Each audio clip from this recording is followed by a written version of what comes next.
CNN fired you for speech they deemed anti-Semitic. Why? Yeah, I don't know.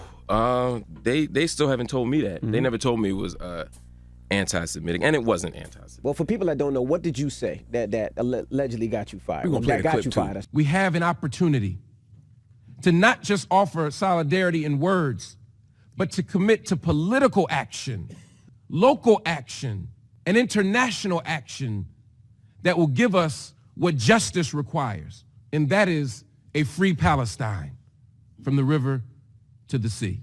Yeah, I gave a speech at the United Nations. It wasn't like I had like a one-liner. It was a 22-minute speech where I laid out a criticism of the Israeli government. After you came from Palestine? After I came from Palestine. I got off the plane, went straight there. And after I gave that interview, there was some pushback. Some people were criticizing me. And then the next morning, I got a call from CNN. And they said that the speech was not in line with their values. I said, well, which part of the speech? Did y'all hear the whole speech? they didn't even tell me that. They didn't tell me, what part of the speech. They didn't tell me how much of the speech. They didn't. It's just the whole speech. So I said, cool. And that was kind of the end of that conversation. A lot of people focused on the last line of the speech where I said, free Palestine from the river to the sea.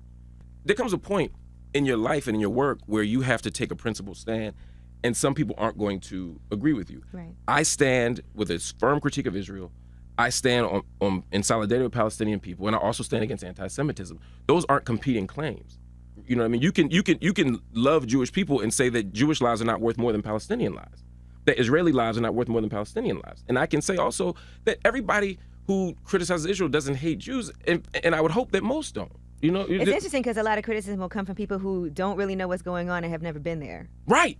And when you go there and you're walking through a place like Isawiya, and I'm watching an 80-year-old man have to pull down his pants at a checkpoint. The lack of, when I'm watching children go through checkpoints, the ritual humiliation of being a child walking through checkpoints.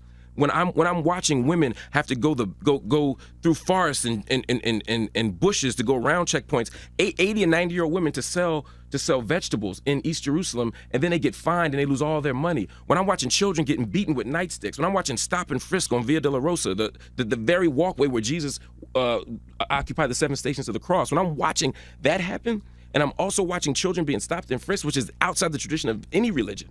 When I'm watching people being killed and maimed, and I'm watching this, there's no way I can see that and not speak out against it. Right.